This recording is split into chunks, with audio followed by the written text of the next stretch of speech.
Mateus, capítulo de número 6, verso 9 em diante, diz o seguinte: portanto, orem da seguinte forma: Pai nosso que estais no céu, santificado seja o teu nome. Venha o teu reino. Seja feita a tua vontade, assim na terra como no céu.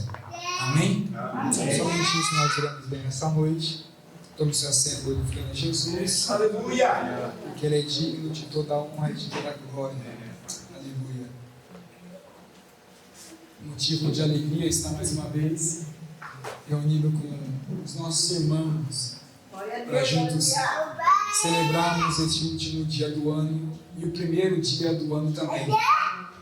É difícil entender que Deus, Ele não exige, mas Ele se alegra quando entregamos as primeiras coisas a Ele. Aleluia, Deus. Ele se alegra quando o seu povo se reúne para dar, antes de tudo, o louvor a Ele.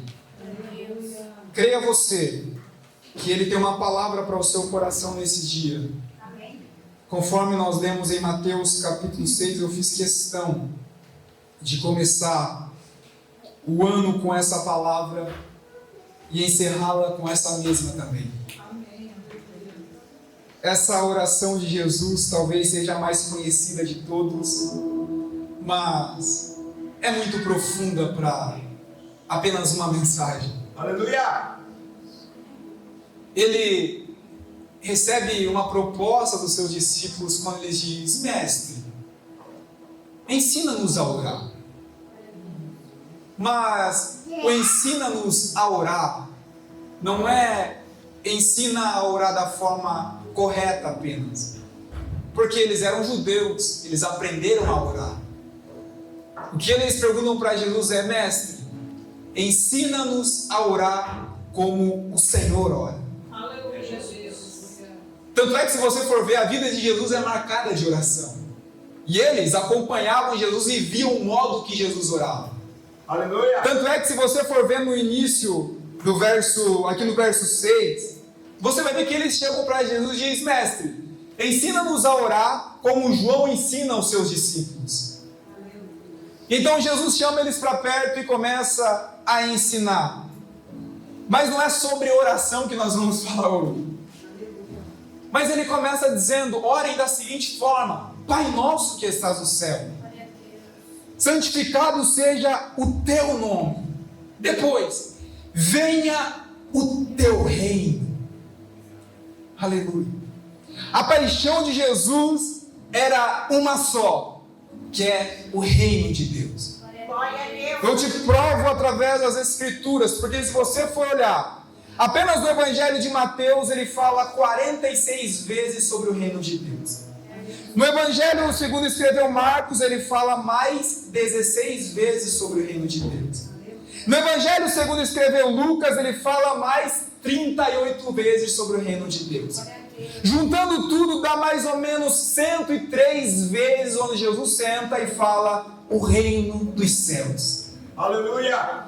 A preocupação de Jesus aqui, antes de ele ir à cruz mesmo, ele diz lá em Lucas capítulo 4, se você estiver com a Bíblia aberta, ele diz: devo pregar as boas novas do reino de Deus por todas as cidades também, porque foi por isso que eu fui enviado.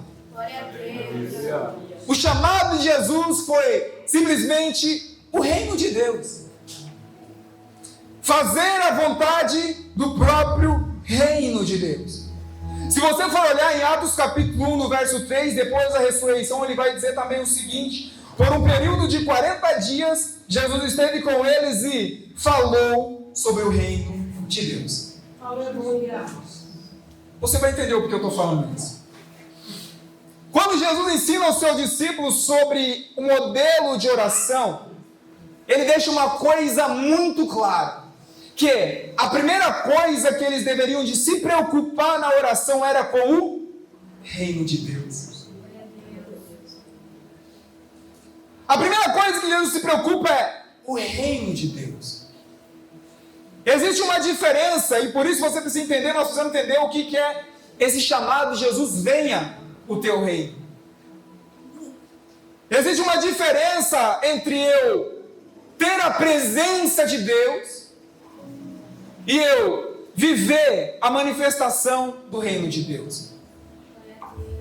A diferença é que quando eu apenas tenho o reino de Deus, eu ando através, quando eu tenho apenas a presença de Deus, eu vivo apenas movidos por milagres. Apenas milagres me movem.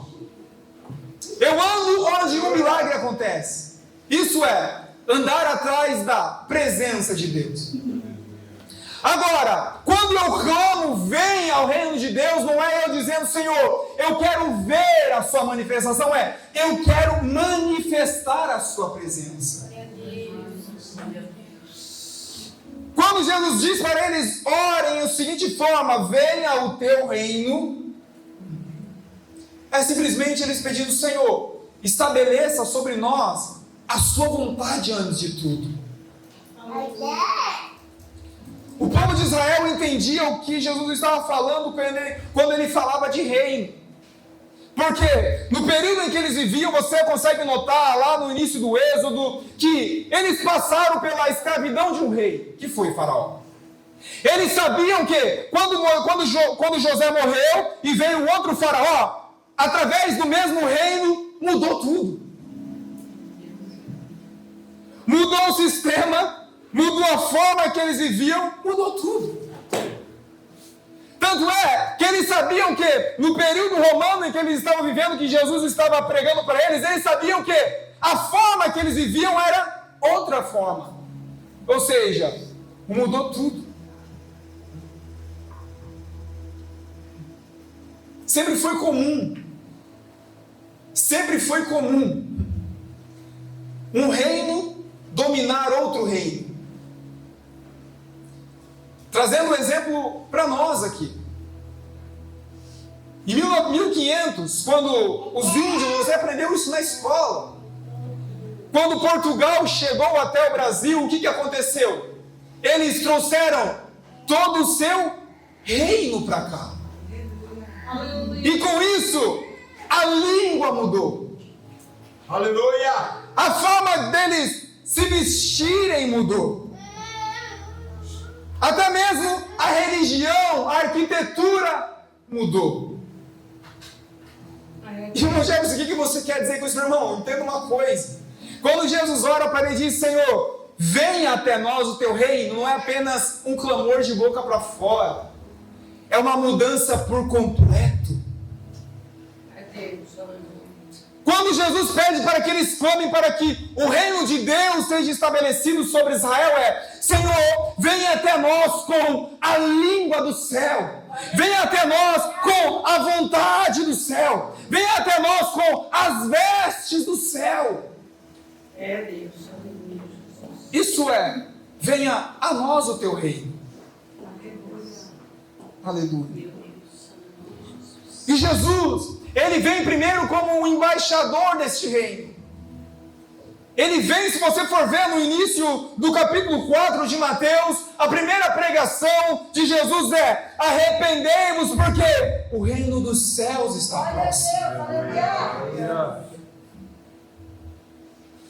Depois em Lucas capítulo 17 ele muda, ele diz: olha, aleluia, o reino de Deus está no meio de vós.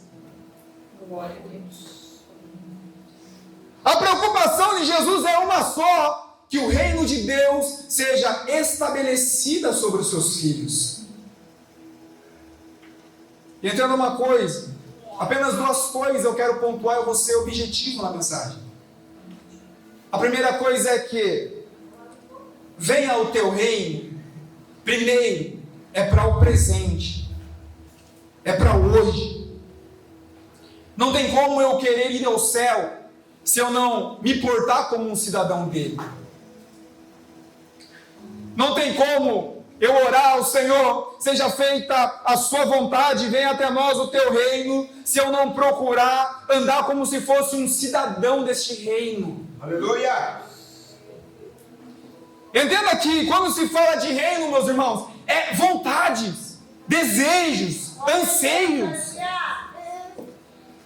Os nossos primeiros desejos, os nossos primeiros anseios, as nossas primeiras vontades tem que ser o reino de Deus.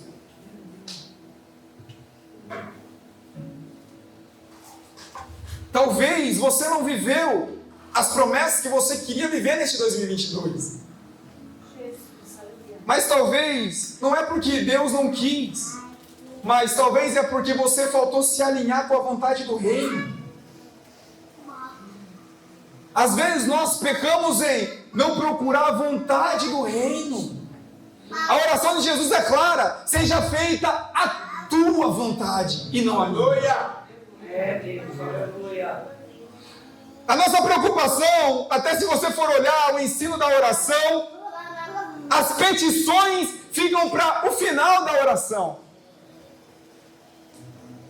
A primeira coisa a ser estabelecida é a vontade de Deus para nós. Por quê? Porque depois as petições vão ser de acordo com a própria vontade dele. Às vezes eu oro por uma coisa e não acontece, mas eu esqueço de me perguntar: será que é isso que Deus realmente quer? Será que é isso que Deus projetou para mim? Será que é isso que Deus preparou para mim? É Deus, aleluia. E entenda, Deus, ele não tem filho rebelde, ele tem filhos. É Deus. Filhos rebeldes, a palavra de Deus diz que ele exorta, ele corrige, porque ele ama, mas tem a correção. Glória a Deus, aleluia. Com Deus, não tem bater o pé e o choro igual os filhos fazem, os netos fazem. Com Deus não tem. Ou é a vontade dele ou não é nada. É Deus, aleluia. Só que aí, meus irmãos, acontece que o inimigo está ouvindo as suas orações também.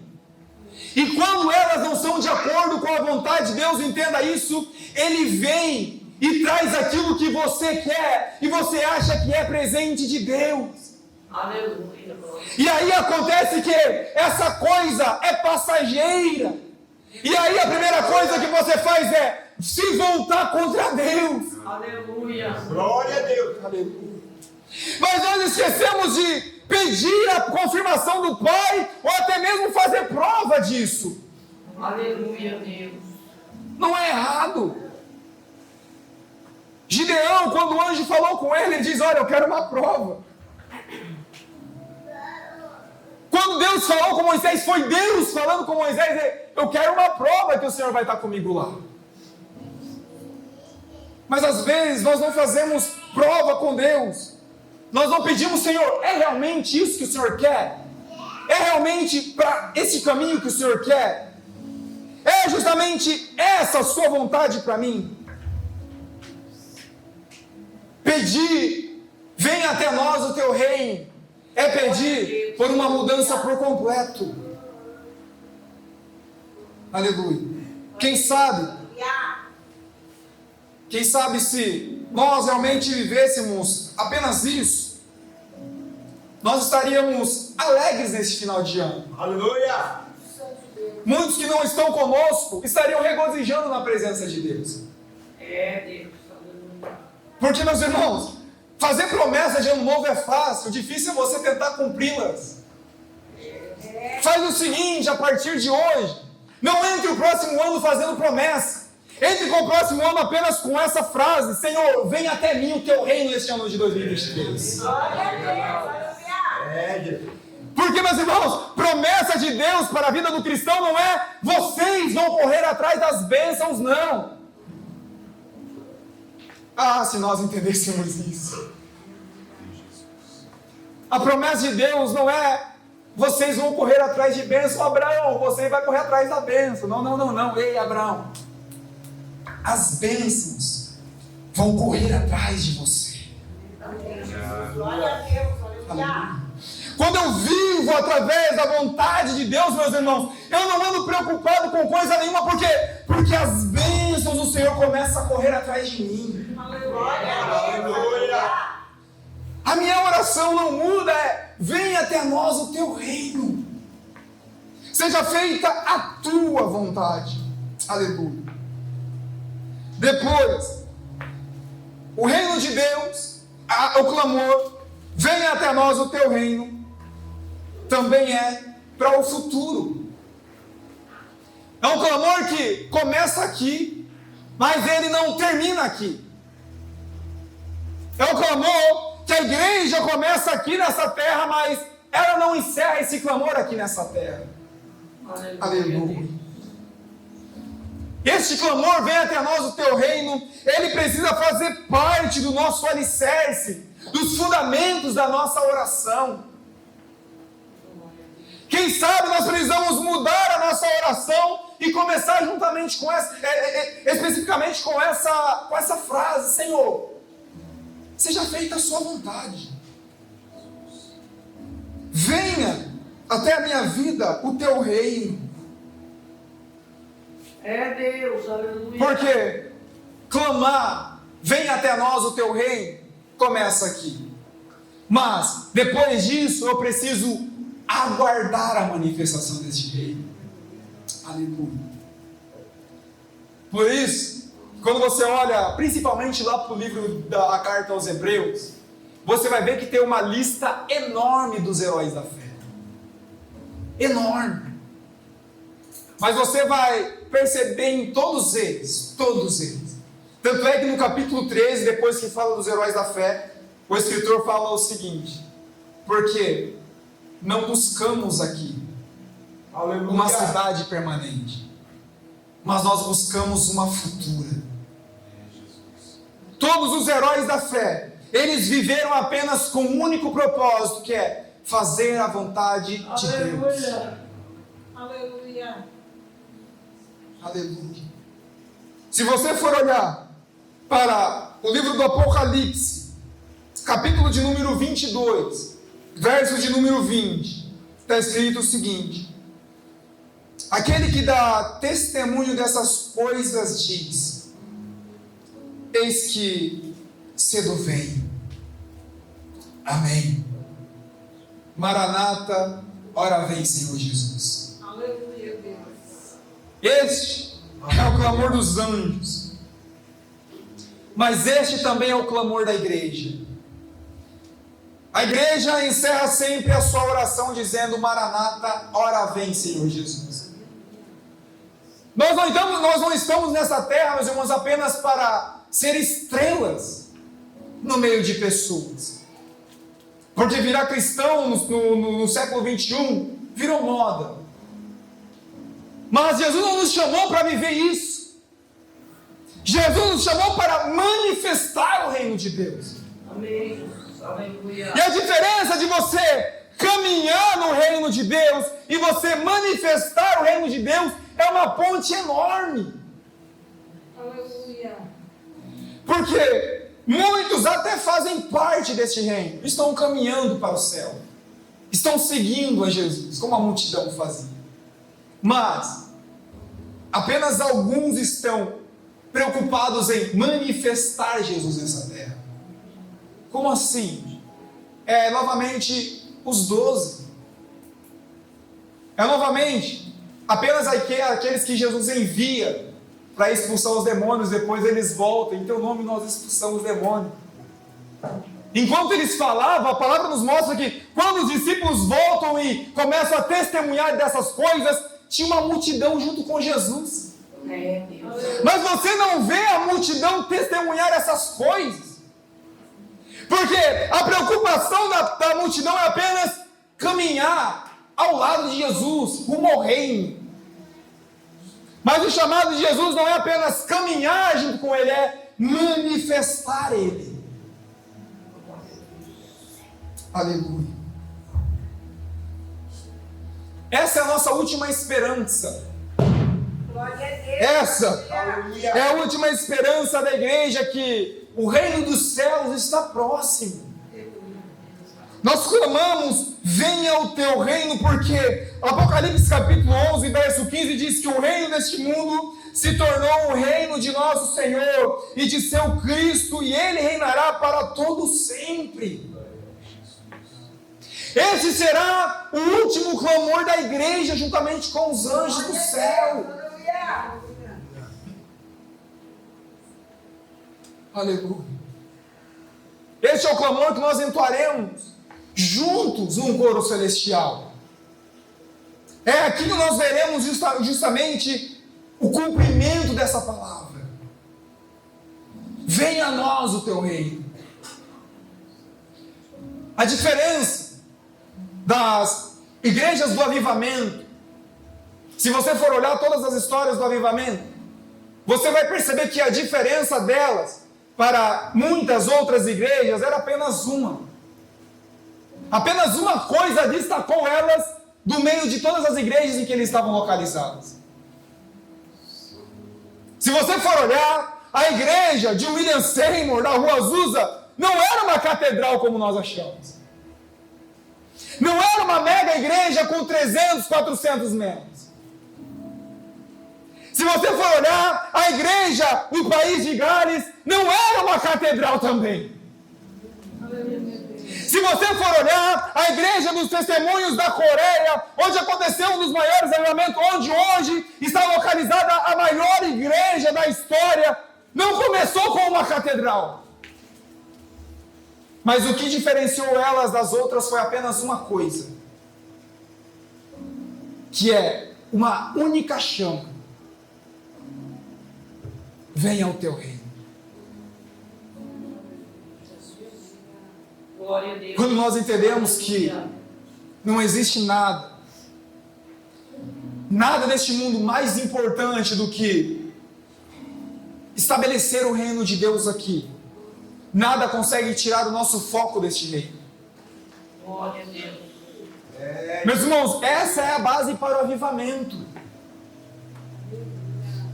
Quando você estuda as Sagradas Escrituras, você entende que é apenas isso que a igreja é chamada a buscar e chamada a pregar. João Batista começa pregando: arrependei-vos, porque o reino dos céus está próximo.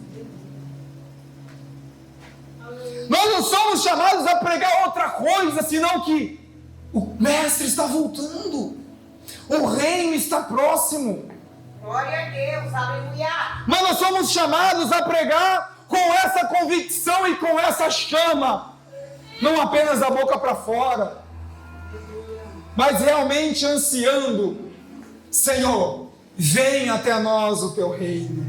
Glória a Deus. Que nós possamos entrar neste novo ano Aleluia. com essa palavra, com essa chama, Glória a Deus. com essa vontade de estabelecer o reino de Deus nessa terra. Talvez você não está dando crédito, mas eu vou falar apenas mais uma vez. Você passou 365 dias. Agora responda para você mesmo. Em 365 dias, quantos dias você sentiu a presença de Deus na sua vida? É Deus, aleluia. Em 365 dias, quantas vezes você abriu a sua Bíblia para você ler? Em 365 dias, quantas vezes você dobrou o seu joelho para orar? Em 365 dias, quantas vezes você pregou o Evangelho para alguém que não conhece o Evangelho? Aleluia, Deus. É triste, porque nós nos envergonhamos de passar 365 dias, e eu sei que não chega a 300, o tanto de vezes que nós pregamos, oramos e lemos a nossa Bíblia. Mas agora nós temos mais uma oportunidade, mais uma chance de fazer diferente, não apenas de prometer, mas realmente de fazer. Deus, Ele não se comove com promessas, Deus se comove com atitudes. Você não vê Jesus parando para o cego Bartimeu apenas de ele pensar em chamar Jesus. Você não vê Jesus parando pelo cego apenas dizer: olha, hoje eu vou chamar por ele e ficar por isso mesmo. Jesus para quando ele chama. Deus responde Ana quando ela chora. Aleluia. Aleluia. Deus responde à oração da rainha Esther quando ela e o povo se colocam em oração. Deus perdoa os pecados de Israel não apenas quando Esdras ou Neemias leem o livro da lei, não, mas quando eles se arrependem e choram pelos seus pecados. Aleluia. Aleluia. Deus não derrama o Espírito Santo apenas por Pedro, Tiago e João ouvirem Jesus falar que o Espírito Santo vinha. Não. Ele apenas responde quando eles vão e oram. Aleluia. A igreja do avivamento não é uma igreja que apenas prega sobre oração. Não é apenas uma igreja que apenas fala sobre o que é certo, sobre o que é errado. É uma igreja que vive a oração. É uma igreja que vive o estudo da palavra. Glória a Deus. Aleluia. Aí sim, É Deus. quando nós vivemos dentro dos princípios básicos do Evangelho, princípios básicos da fé. Se você perguntar para um crente de 80 anos, a primeira mensagem que ele ouviu do seu pastor local é: ore e estude. Leia a Bíblia, ore. Se você perguntar para um crente de 100 anos atrás, a primeira coisa que ele ouviu do seu pastor local é: ore, busque, leia a palavra. Aleluia. A senha para receber a presença de Deus nunca mudou e nem vai mudar. É Deus. Nós podemos estar com o nosso mundo tecnológico, onde você chama o iFood, onde você manda a mensagem no WhatsApp, mas para Deus apenas é a oração e a leitura da palavra. Aleluia. Com Deus não mudou. É apenas dessa forma que atrai Deus para perto. Talvez você passou o ano inteiro orando para que Deus mude alguém na sua família, mas quem sabe você ainda não mudou. Senhor, aleluia, vai apertar o sapato, mas eu vou encerrar. Senhor, transforma a vida deste, mas nós não transformamos ainda. Aleluia. Se eu encontro na roda de amigos e escuto uma música, o pé começa a mexer. Aleluia, Deus. Se eu sento do lado de um amigo que não é cristão, eu não consigo conversar com ele, porque meu olho está na cerveja que ele está tomando. Aleluia. Eu não consigo evangelizar alguém porque eu não estou forte espiritualmente para evangelizar ninguém. Glória a Deus. Glória a Deus. Isso venha o teu reino, viver de acordo com esse reino que eu quero que venha. Agora eu canto, eu oro, Senhor, venha até mim. E se Deus vem? Aleluia. Nós cantamos Maranata, vem me buscar, mas e se o Senhor vem? Glória a Deus. Aleluia. Existe 2 tipos de pessoas que vão ser encontradas no dia que o Senhor vir buscar a sua igreja.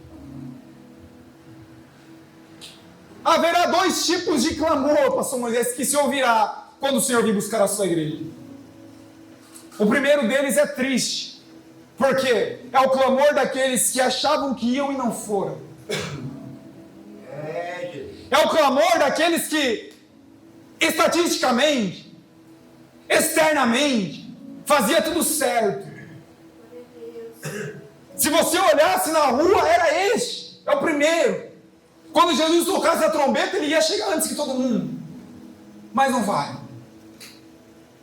Este será o primeiro clamor a ser ouvido nessa terra.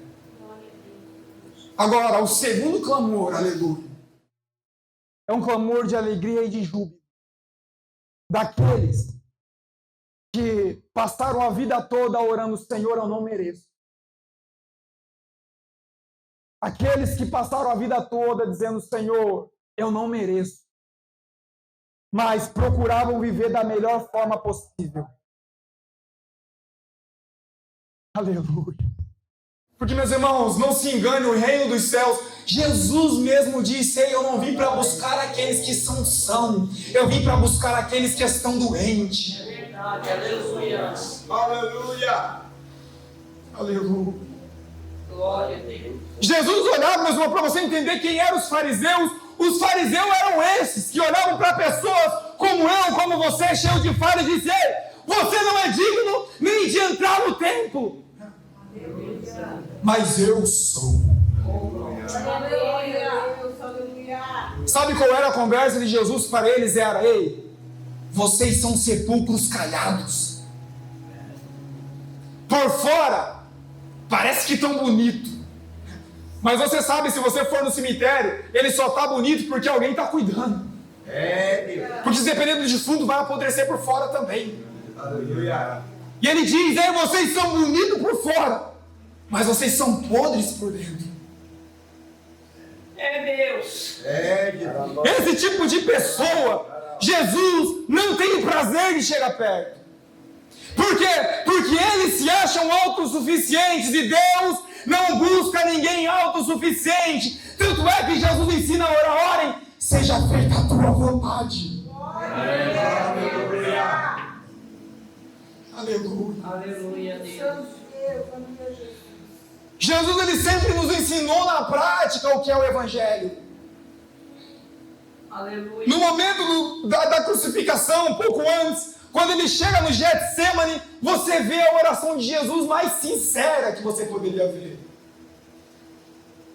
Essa oração de Jesus talvez seja a mais próxima que nós temos com Deus quando falhamos. Porque é Jesus clamando e sentindo a dor das pedradas, sentindo a dor das chicotadas. É Jesus sentindo a dor, aleluia, dos pregos na sua mão. Ele diz: Pai, se for possível, passa de mim este cálice. Aleluia. Mas Jesus nos mostra que, acima de tudo, ele não estava fazendo a sua vontade, porque ele termina orando: mas que não seja feita a minha vontade, mas a tua. Aleluia. Aleluia. É Jesus orando: Pai, vai doer, está doendo, mas se for da sua vontade eu vou. Talvez seja aqui que nós olhamos para a nossa caminhada até o dia de hoje. Talvez seja aqui que nós olhamos para trás no nosso chamado ministerial e vemos que as pedradas foram tantas. Talvez você chegou até aqui se arrastando hoje e ninguém sabe. É Deus. Talvez você vinha vir no culto hoje, mas de última hora você diz: não, eu vou. Porque foi um ano difícil para você. Mas entenda que você não está aqui porque você é forte. Eu não estou aqui porque eu sou forte. Nós só estamos aqui porque nós temos alguém que é forte junto conosco. Aleluia. É nesse momento em que as palavras que Deus olha para Paulo no fundo do olho e diz: ei, é a minha graça. Aleluia. É justamente para esses meros pecadores, para esses meros homens que olham e dizem: Senhor, eu não consigo, Senhor, eu não mereço. Aí Deus olha e diz: pois é, porque é pela minha graça. Aleluia. É para esses homens que oram: venha até nós o teu reino, porque é apenas pela graça dele. O desejo de Deus para a igreja dos últimos tempos é um grande avivamento. Mas essa igreja precisa estar alinhada com a vontade de Deus nessa terra. Aleluia. Glória a Deus. Enquanto nós acharmos que governos humanos é o que vai definir o futuro da igreja, nós não vamos entender o que é clamar: vem até nós o teu reino. Tem pessoas que estão com medo do próximo ano. Mas nós esquecemos que a igreja sobreviveu até o período de Nero, onde os crentes eram lançados dentro da fornalha ardente. Quando crentes eram comidos por leões nas arenas. Quando eles entravam na arena clamando, chorando e sendo comidos por leões, lá fora estava surgindo mais 2 ou 3. Glória a Deus, aleluia. Este é o clamor: venha até nós o teu reino. Glória a Deus. Aleluia. Talvez esse seja o nosso clamor para o ano todo de 2023. Senhor, venha até nós o teu reino. Aleluia. Talvez Garuva, talvez Santa Catarina, talvez o Brasil só precise de uma igreja posicionada, alinhada com este clamor de trazer o reino de Deus para perto. Quando a igreja clama, venha até nós o teu reino, ela está dizendo, Senhor, venha para perto de nós. Glória a Deus. Venha junto conosco. É assim que nós vemos que Davi vence as suas batalhas. Ele já tinha enfrentado urso, leão, Golias, até mesmo os próprios filisteus. Mas a palavra nos mostra que quando os filisteus vão até Davi para tentar prendê-lo da primeira vez, ele desce do seu castelo para consultar ao Senhor. Ele desce e ele pergunta para o Senhor, Senhor, o Senhor vai me entregar eles nas suas mãos? Deus diz, vou. E daí então Davi vai contra eles. Só que aí acontece uma segunda vez. Os filisteus agora não vêm apenas para prender Davi. A palavra diz que os filisteus vêm para matar a Davi. E o que Davi faz? Novamente, crente só vence de uma forma. Ele desce para consultar ao Senhor. Sabe o que Deus fala? Davi, foge. Aleluia. Mas espera aí, eu venci a primeira vez e agora? Davi foge. E daí Davi foge. Quem sabe as pessoas que estavam com Davi achariam, Davi está velho e está com medo, é fujão. Aleluia. Mas eles estão escondidos com o exército de Israel. Até o momento que Deus diz, Davi, vai. Então Davi vai e vence. Amém, aleluia. Clamar, venha ao teu reino, aqui eu encerro, Senhor, apenas Tu és soberano sobre a minha vida. Amém. Eu estou aqui, mas eu só vivo porque o Senhor vive em mim.